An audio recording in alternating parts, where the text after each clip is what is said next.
যে সময়ের ক্ষুদ্র ক্ষুদ্র অংশগুলোকেও কাজে লাগাও। ক্ষুদ্র ক্ষুদ্র অংশ মানে হলো খাবার খাইতে বসছো, প্লেট ধুয়ে ফেলছো, এখনো খাবার আসে নাই, এখানে 3 মিনিট সময় আছে।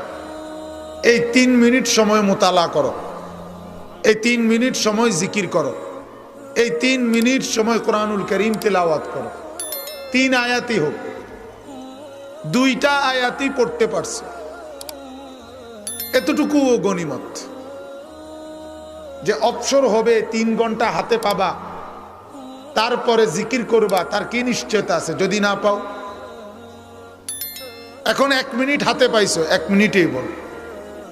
মোমেন একবার সুবহানাল্লাহ বললে আল্লাহর রাসূল বলেন উহুদ পাহাড়ের চাইতে ভারী নেকি। আযমু মিন উহুদিন, উহুদ পাহাড়ের চাইতে ভারী নেকি। তো একবার সুবহানাল্লাহ পড়তে কয় ঘন্টা লাগে? একবার সুবহানাল্লাহ পড়তে কতটুকু বিশ্রাম লাগে? অবসর লাগে কি? কিসের অবসর দরকার কি? যে কোনো ফাঁকেই তো এটা পড়া যায়। 1 সেকেন্ড আর 2 সেকেন্ডের ব্যাপার। তাহলে বোঝা গেল মোমেনের 1 সেকেন্ডও মোমেন অনেক বড় নেকি অর্জন করতে পারে। এজন্য এই 1 সেকেন্ড সময়টাকে গনিমত মনে করো। আমার উস্তাদে মুহতারাম হযরত মাওলানা মুফতি মুশতাকুর নবী সাহেব বলেন অনেক সময় যে আমি যখন মোবাইল রিসিভ করি তখন ওই পাশ থেকে কথা বলার ফাঁকে ফাঁকে যে মাঝখানে একটু আধটু সময় থাকে, মনে করেন সালাম দিছে তো আমি জবাব দিছি, সে এরপরের কথা বলতে বলতে অথবা রিসিভ করতে করতে এই ফাঁকেও আমি 2বার 4বার তাসবিহ পড়ি। এক মানুষ আল্লাহওয়ালা তো এমনি এমনি হয় না, শুয়ে শুয়ে তো আর হয় না, গাফলতে গাফলতে তো আর হয় না। এই জন্য আমার ভাই সময়ের ক্ষুদ্র ক্ষুদ্র অংশগুলোকেও কাজে লাগান। আরব দেশের একজন বিখ্যাত আলেম ছিলেন শেখ আব্দুল ফাত্তাহ আবু গুদ্দা রহমতুল্লাহ আলাই। উনি একটা কিতাব আছে ওনার, কিমাতুজ জামান ইনদাল উলামা। উলামায়ে কেরামের নিকট সময়ের কদর, সময়ের মূল্য কি পরিমাণ কদর করছেন মনীষীরা হার জামানায়। এজন্য আজ কথার প্রসঙ্গে আসছে দেখে বললাম, সময়কে খুব কদর করা। সিএনজির মধ্যে বহু সময় আমাদের, অটোর মধ্যে বহু সময় আমাদের, রাস্তায় দাঁড়িয়ে আছি গাড়ির অপেক্ষায়, এ সময় বহু টাইম আমাদের হাতে অনেক সময় আছে। এই সময়টুকুকে আমরা দামি বানাইতে পারি জিকিরের দ্বারা। বলেন আলহামদুলিল্লাহ। এক মানুষের সওয়াব নেকি অর্জনের সবচেয়ে সহজতর মাধ্যম হলো জিকির। সবচেয়ে সহজ, যেটার জন্য কোনো খরচে নেই। হাঁটতে চলতে উঠতে বসতে, অজু অবস্থায় অজুবিহীন অবস্থায়, ফাঁকে ফাঁকে ফাঁকে ফাঁকে ফাঁকে একটু পর পর পর পর বলে যে না 10 বারের কমে হয় না এমন কোনো না, 100 বারের কমে পড়লে গুনাহ হবে এমন না। একবার পড়ছেন সুবহানাল্লাহ, এটাই লাভ। 10 বার পড়তে পারছেন, এটাই লাভ। আল্লাহ রসুল হাদিসে আছে, মুসলিম শরীফের হাদিস, আল্লাহর নবী বলেন লা আন আকুলা সুবহানাল্লাহ ওয়ালহামদুলিল্লাহ ওয়া লা ইলাহা ইল্লাল্লাহ আল্লাহু আকবার মাররাতান ওয়াহিদাতান। আল্লাহর নবী বলেন এই 4টি বাক্য একবার বলা, সুবহানাল্লাহ বলেন, আলহামদুলিল্লাহ, আল্লাহু আকবার, লা ইলাহা ইল্লাল্লাহ, এই 4টি বাক্য একবার বলতে কয় মিনিট লাগবে? 1 মিনিটও না, আধা মিনিটে আল্লাহর রাসূল বলেন আহাব্বু ইলাইয়া মিম্মা তালাআত আলাইহি শামসু। যত কিছুর উপরে সূর্যের আলো উদিত হয় সব কিছুর চাইতে আমি মুহাম্মদের নিকট এই 4 কালেমা একবার বলা অধিক প্রিয়, অধিক দাম। রাওয়াহু মুসলিম, মুসলিম শরীফের হাদিস। তাহলে 30 সেকেন্ডে এক মোমেন গোটা দুনিয়ার সমস্ত সম্পদের চাইতে দামি সম্পদ কামাই করছে। পৃথিবীর সবগুলো স্বর্ণ, রৌপ্য, গ্যাস, তেল, কয়লার খনির চাইতে দামি জিনিস।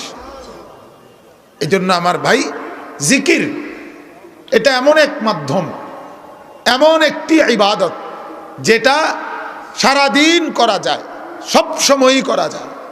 এই জন্য কোরআনুল কারীমে হযরতে আব্দুল্লাহ ইবনে আব্বাস রাদিয়াল্লাহু তাআলা আনহুমা তিনি বলেন, একটি ইবাদতেই গায়রে মাহদুদ, আল্লাহ তাআলা একটি ইবাদতকেই আনলিমিটেড বলছেন, যেটার লিমিট নাই কোনো।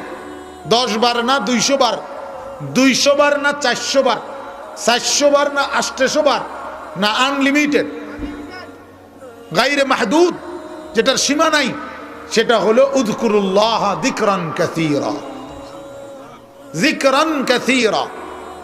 নামাজের সীমাবদ্ধতা আছে, নির্দিষ্ট কিছু টাইম আছে যে টাইমে নামাজ পড়া হারাম।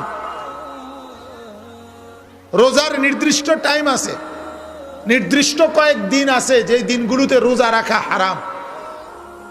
জাকাতের বছরে একবার হিসাব আছে, বছরে প্রতিদিন জাকাত দিলে হইবে না। হজ করার জন্য নির্দিষ্ট মাস আছে, কোরবানি করার জন্য নির্দিষ্ট সময় আছে। ঈদের নামাজ পড়ার আগে কোরবানি করলে হবে না। 12 তারিখ সূর্য ডুবে গেলে কোরবানি করলে কোটি টাকা কোরবানি দিলেও হবে না। কথা বুঝছেন কিনা? এগুলো মাহদুদ, সীমাবদ্ধ, লিমিটেড। কিন্তু 12 তারিখ না 14 তারিখ, ঠিক দুপুরে না সূর্য ডুবতে গেলে, ভোর রাত্রে না ফজরের টাইমে, হারদম হার মুহূর্তে, উঠতে চলতে বসতে প্রতি মুহূর্তেই আল্লাহ পাকের জিকির করা, এই ব্যাপারে কোনো লিমিটেড নাই, বাধ্যবাধকতা নাই, করতেই থাকো। এজন্য আমার ভাই, এক মুমিন সবচেয়ে সারাক্ষণ তার সঙ্গী বানানো এমন কি ইবাদত, তার নাম জিক্রুল্লাহ। হাদিসের মধ্যে আছে, এক সাহাবী বলছে এটা, ইয়া রাসূলুল্লাহ ইন্না শারাইআল ইসলাম কদ কাসুরাত আলাইয়া, হে নবী, শরীয়তের আমল তো অনেক, সবগুলো তো আমি সমানভাবে করতেও পারি না। ফামুরনি বিশাইইন আতাশাব্বাসু বিহি, হে নবী, আমাকে এমন একটি আমল বলে দেন যেটা আমি সব সময় করতে পারি, আমার সার্বক্ষণিক সঙ্গী বানায় নেব, এরকম একটা আমল বলে দেন।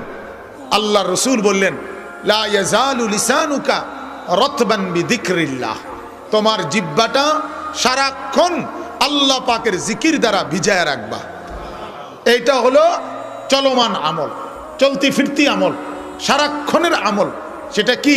আল্লাহ পাকের জিকির। আল্লাহ পাকের একত্রে মজলিস পাইছেন, ওইখানে জিকির করেন। সাপ্তাহিক জিকিরের মজলিস পাইছেন, করেন। মাসিক জিকিরের মজলিস হইছে, সেখানেও করেন। আবার একলা সুযোগ পাইছেন তো একলাও করেন। রাতের 2টায় ঘুম ভাঙে গেছে, এখনই জিকির করেন। 3 বার বা 4 বার বলার টাইম আছে, 3 বার বা 4 বারই বলেন। 1 বার বলার টাইম আছে, 1 বারই বলেন। আবার 1000 বার বলার সুযোগ আছে তো 1000 বারই বলেন। 1 লাখ বলার টাইম আছে, 1 লাখ বলেন, বলতে থাকেন, জবান চালু রাখেন। সোজা কথা লই, আল্লাহ তাআলা যেন আমাকে তৌফিক দান করে, আল্লাহ যেন আমাদের প্রত্যেককে তৌফিক দান করে। এজন্য কমপক্ষে এই যে সমস্ত সময়গুলো আমাদের হাত থেকে চলে যাচ্ছে, এই সময়গুলোতে আল্লাহ পাকের জিকির বেশি করার চেষ্টা করা। আল্লাহ আমাদেরকে তৌফিক দিক, বলেন আমিন। দ্বিতীয় আর একটা কথা, আমার আসলে আমাদের বাচ্চু ভাইয়ের সীমাহীন অনুরোধে আমার আশা, আমার মাগরিবের পরে বয়ান আছে অনেক দূরে, ওই কামাল্লা মুরাদনগরের ওইদিকে। তো এরপরেও আসলে ভাবছিলাম তো আসর পড়বো, পারলাম না, মালিকের ইচ্ছা, পথে নামাজ পড়ছি। আর একটা কথা, শুধু কোরআনুল কারীমের সূরা হাশর, সূরা হাশরের একটি আয়াত আমি তেলাওয়াত করেছি। এই আয়াতটির মধ্যে আল্লাহ পাক বলেন, ইয়া আইয়ুহাল্লাযীনা আমানু, হে ঈমানদারগণ, হে মুমিনগণ, ইত্তাকুল্লাহ, আল্লাহকে ভয় করো। সমস্ত তাফসীরে আছে আল্লাহকে ভয় করো মানে কি। আমার উস্তাদ হযরত মাওলানা মুফতি মুশতাকুন নবী সাহেব খুব সহজ ভাষায় বলে, আল্লাহকে ভয় করো এ কথার মানে হলো আমার দ্বারা কোনো গুনাহ হবে না, কোনো আমল ছুটবে না। এরই কি বলে? আল্লাহর ভয়, তাকওয়া। কি বলে বলেন? তাকওয়া মানে কি বলেন না? কোনো গুনাহ হবে না। অনেকের এই অভ্যাস, মাতালারে আমি কইতে উনি মাতালারে, আপনারা মাতালারতে কইছি না তো, বলতে বলছি। বলেন বলেন, কোনো গুনাহ হবে না, কোনো আমল ছুটবে না। এটাই অভ্যাস বানানো, এটাও জিকির, এটাও জিকির। আল্লাহর কথা বলা, কোরআনের কথা বলা, এটাও কি জিকির। এজন্য জবান চালু রাখলেই লাভ, জবান খুলতে পারলেই লাভ, বলতে পারলেই লাভ, বলতে পারলেই লাভ। বইয়ে থাকার নাম, চুপ করে থাকার নাম বরকত না। তো বলতেছিলাম আল্লাহকে ভয় করাও মানে আমার দ্বারা কোনো গুনাহ হবে না, কোনো আমল ছুটবে না। এরপরে আল্লাহ বলেন ওয়াল তানজুর নাফসুম মা কদ্দামাত লিগাদ। আল্লাহ বলেন এবং তুমি প্রত্যেকেই, প্রত্যেকটা ঈমানদার তুমি লক্ষ্য করো আগামীকালকের জন্য তুমি কি প্রেরণ করেছো। এই কথাটা, আগামীকালকের জন্য তুমি কি প্রেরণ করেছো, এখানে কয়েকটা ছোট্ট কথা। এক নম্বর হলো আগামীকাল বলতে বোঝানো হয়েছে আখিরাত। কি বলেন? তাহলে আল্লাহ তাআলা বললেন হে মুমিন তুমি একটু লক্ষ্য করো, তুমি তোমার নিজের জিন্দেগির মধ্যে দেখো আখিরাতের জন্য তুমি কি প্রেরণ করেছো, এটা দেখো। এখানে কয়েকটা কথা। এক নম্বর কথা হলো আখিরাতকে আল্লাহ তাআলা বলছে গাদ, আগামীকাল। তাইলে এর দ্বারা প্রথম তাফসিরে লিখছে দুনিয়া আদম আলাইহিস সালাম থেকে নিয়ে শুরু করে ইসরাফিলের সিঙ্গাপু পর্যন্ত দুনিয়ার হায়াত যদ্দূর পাইল আখিরাতের তুলনায় ওইটা একদিনের মতো। আখিরাতের তুলনায় পুরাটা টাইম কয়দিন? একদিন। আগামীকাল আখিরাত। এই হলো এক নাম্বার কথা। দুই নাম্বার কথা হলো আজকের পরে আগামীকাল যেমন নিশ্চিত, আগামীকালকের পরে তারপর দিন যেমন নিশ্চিত, আখিরাত তেমনই নিশ্চিত। রাত যেমন ভোর হয়, ভোর যেমন রাত হয়, আখিরাত তেমনই নিশ্চিত, আখিরাত তেমনই নিশ্চিত। তিন নাম্বার হলো আজকের পর থেকে আগামীকাল যেমন খুব কাছাকাছি, আমার হায়াত থেকে আখিরাত খুব কাছাকাছি। অতএব এই অবস্থায় আখিরাত আমার নিশ্চিত, আখিরাত আমার অনেক লম্বা, আখিরাত আমার খুব কাছাকাছি। এই অবস্থায় প্রত্যেকটি মুমিনের ফিকির করা উচিত আমি আমার আখিরাতের জন্য কি প্রেরণ করলাম, পরকালের জন্য কি প্রেরণ করলাম। এ কথাটা বলে আল্লাহ আবার বললেন ওয়াত্তাকুল্লাহ। আবার বলছি মুমিন হিসাব করো, হিসাব করে যদি দেখো আখিরাতের পুঁজিতে জান্নাতের পুঁজি কম, জাহান্নামের পুঁজি বেশি, নেক কম, গুনাহ বেশি, তো আবার বলছি আমাকে ভয় করো, আবার বলছি আমাকে ভয় করো, আমাকে ভয় করো। ইবাদতের পরিমাণ বাড়ায় দাও, গুনার পরিমাণ ছেড়ে দাও, আখিরাতের প্রস্তুতিতে লাগো। নাইলে কিন্তু আমি দুইবার বললাম এই কোরআনুল কারীমের আশ্চর্য আয়াত এটা। এই আয়াতে আল্লাহ পাক একটি কথা বলার জন্য ইত্তাকুল্লাহ এইখানেই আল্লাহ দুইবার বলছে, একবার আগে দিয়া বলছে, একবার পরে দিয়া বলছে। দুইটা ইত্তাকুল্লাহর মাঝখানে এই কথাটা বলছে। মনে হয় যেন দুইটা ওয়াল আগে দাঁড় করাইছে, দাঁড় করাইয়া মাঝখানে এই কথাটা বলছে ইত্তাকুল্লাহ, আল্লাহকে ভয় করো।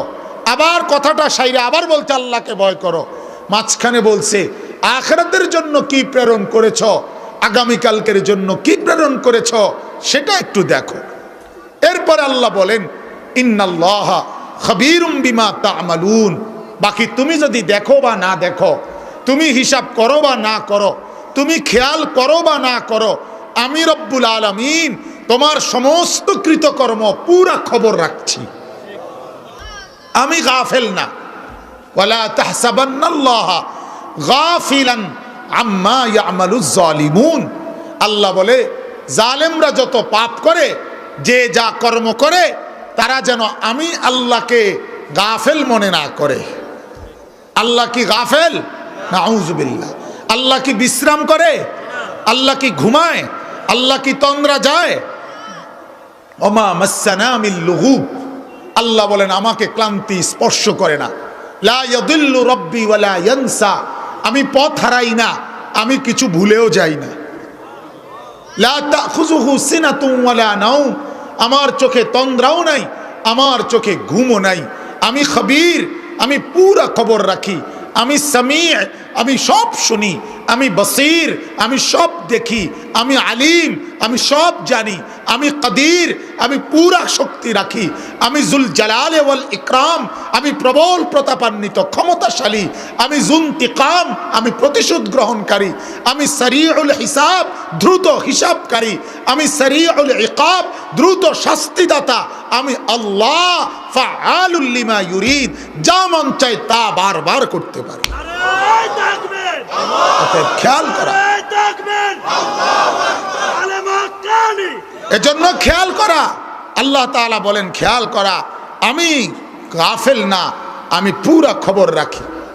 আমার ভাই, এই তাইলে আখিরাতের জন্য কি পাঠালেন, আখিরাতের জন্য কি পাঠাইলেন, জান্নাতের পুঁজি কি পাঠাইলেন, জাহান্নাম থেকে মুক্তির জন্য কদ্দুর কি করলেন, পরকালের সম্বল কতটুকু করলেন, এই কথাটা গুরুত্ব দেওয়ার জন্য আল্লাহ পাক আপনাকে দুইবার ইত্তাকুল্লাহ বলে কথাটা বলছে। তাইলে এই কথাটার মধ্যে কতটুকু গুরুত্ব দেওয়া উচিত? কথা বলেন না কেন? এইবার আমার যে কথাটা বলার উদ্দেশ্য সেইটা হলো এই কথাটাই বুঝানো। আল্লাহর রাসূলের হাদিস, আল্লাহর নবী বলেন আল কাইয়িসু মান দানা নাফসাহু ওয়া আমিলা লিমা বাদাল মাউত।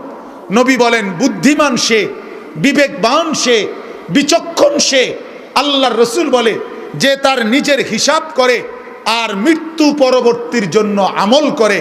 ওয়াল আজিজু, আল্লাহর নবী বলেন অক্ষম সে, অপদার্থ সে, দজভঙ্গ সে, মূর্খ সে, অক্ষম সে।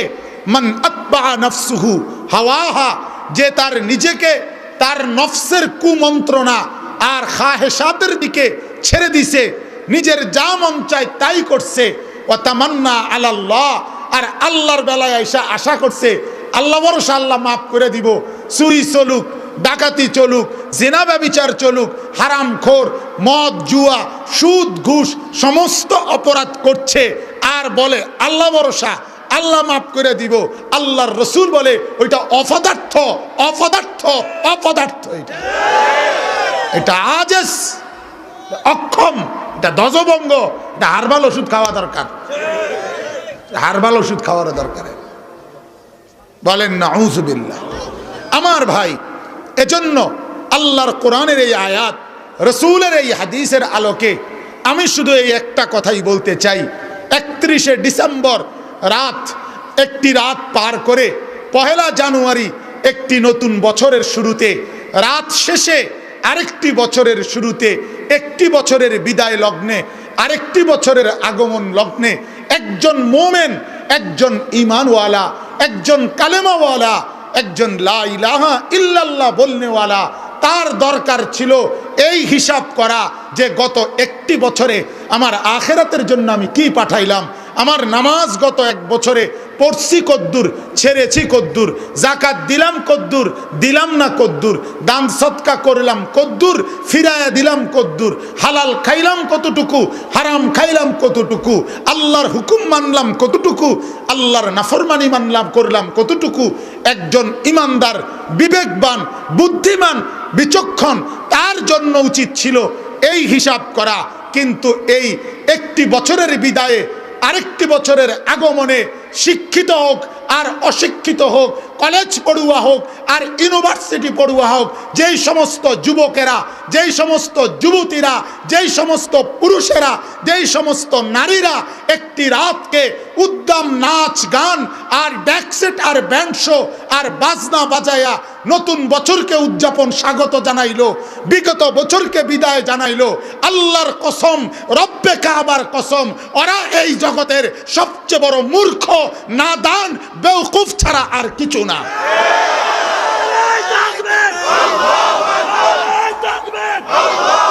সোজা হিসাব, এরা আহম্মক, এরা আহমক।